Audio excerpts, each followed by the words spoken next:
ফিরে এলেন পল্লবী, বদলে গেল পুরো টিআরপি খেলা। এই সপ্তাহে বেঙ্গল টপার কোন ধারাবাহিক জানেন? এই সপ্তাহে টিআরপি তালিকায় একেবারে বাজিমাত করেছে তারে ধরি ধরি মনে করি। দীর্ঘ অপেক্ষার পর পল্লবী শর্মা ধারাবাহিক ফিরে পেল হারানো সিংহাসন। রেটিং 5.1। দ্বিতীয় স্থানে রয়েছে ওমর দরদিয়া, রেটিং 4.6। আর তৃতীয় স্থানে নেমে এসেছে পরিণীতা, রেটিং 4.5। সেরা 5-এ আরও রয়েছে কুসুম 4.4, ঘূর্ণি 4.2।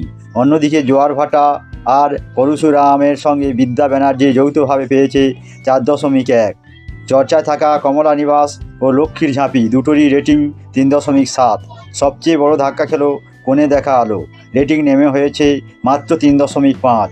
আর স্লট বদলের পর চিরদিনই তুমি যে আমার এর অবস্থা আরও খারাপ, রেটিং মাত্র 2.0। আপনার প্রিয় ধারাবাহিক কোন নম্বরে আছে কমেন্টে জানাতে ভুলবেন না। আর এমন টিভি আপডেট পেতে সাবস্ক্রাইব করুন আজকের আপডেট। ধন্যবাদ।